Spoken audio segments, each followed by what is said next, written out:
程毅在香港撞见了自己，这条路透背后藏着一个别人学不来的行业信号。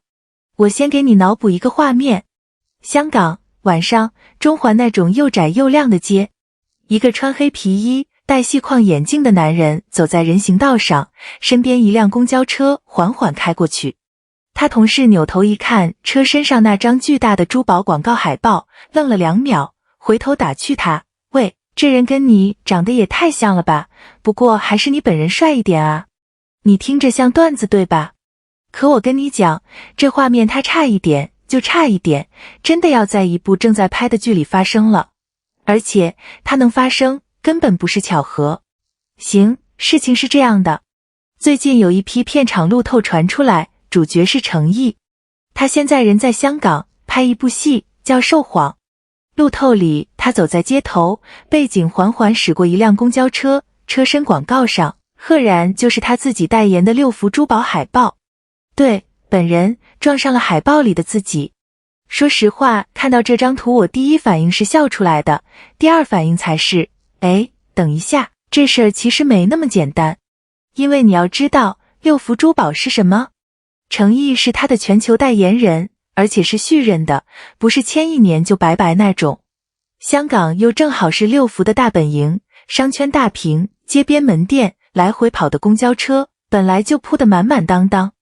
所以他天天在这座城市出门拍戏，早晚得跟自己的广告撞个正着。这不是运气好被拍到，这是概率问题，他的脸在这座城市的密度太高了。再补一句背景，这部《受谎》来头不小，它是曾志伟新公司的首作港式刑侦犯罪剧，搭档是梁家辉、袁咏仪这种老戏骨，导演陆建清。中环拍外景那天，200多个粉丝闻风就杀过去了。据报道，曾志伟受访的时候也是夸他的，大意就是说他努力、有内涵、专业，还提到他提早1个多月就到香港，跟执法人员、心理学专家取经去了。这段我是按公开报道转述的，不是逐字原话，具体措辞以曾志伟受访原文为准哈。好，接着说。说到这个，我得先停一下，因为有个声音必须处理一下。下面这段先说清楚啊，不是我的观点，你听完整再判断。网上确实有种声音，说一个内地演员跑去跟港圈的老班底拍港式刑侦，会不会违和？说白了就是那个老问题，流量演员扛不扛得动这种硬类型的戏？这声音有没有？有，我不装看不见。但你要是只看到这儿，就漏掉最关键的了。我为什么不担心？我跟你捋一捋。你想想看啊，这个班底是程毅求来的，还是被点名的？从报道看，是曾志伟这边主动赏识、主动搭的班子。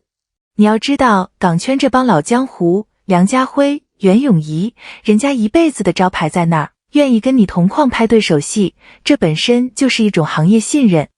这种信任不是钱能直接买的，是同行看你专不专业。第二点，提前1个多月到港取经，这个动作很关键。刑侦剧最怕什么？演员端着悬浮，不像那个职业的人。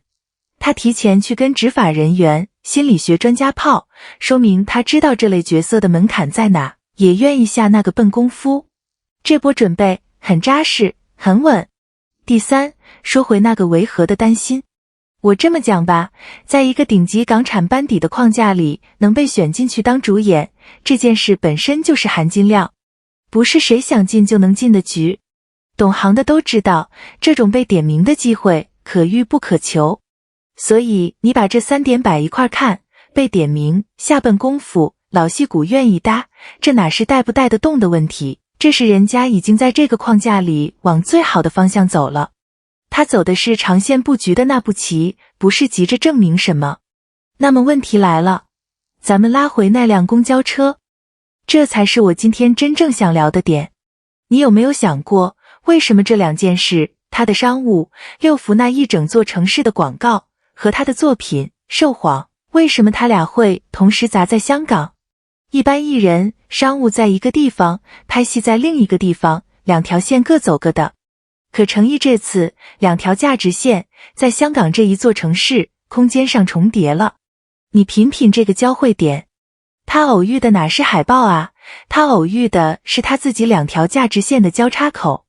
而这个交叉口能存在，前提是它的热度足够高，高到品牌方敢在自己大本营最贵的线下位置把它铺满，同时又高到一部港圈大制作愿意让它挑大梁。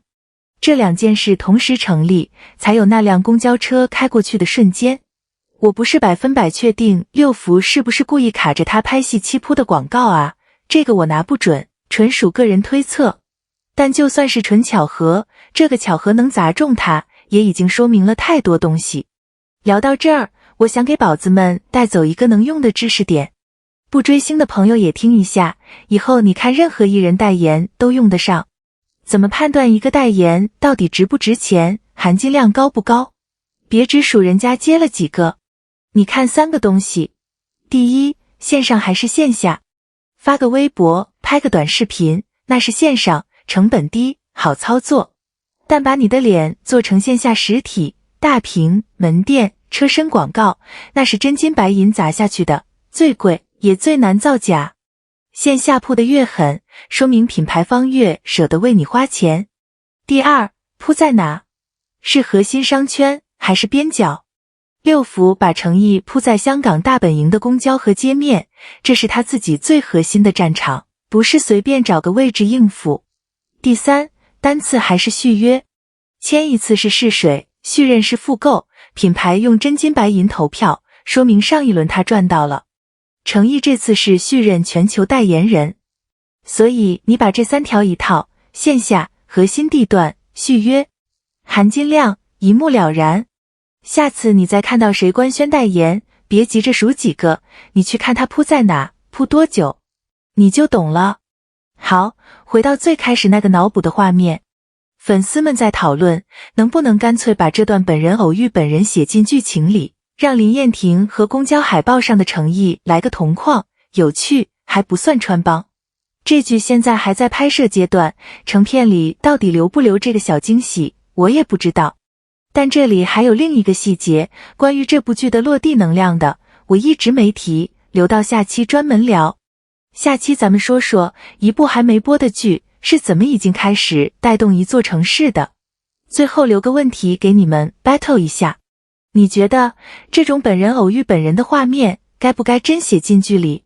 是神来之笔的巧思，还是会让观众出戏的穿帮？这个我自己都还在犹豫，评论区告诉我你站哪边。反正我个人有点期待，宝子们一直等他，一直期待他，我觉得是对的。懂他的人会懂。今天就到这，咱们下期见。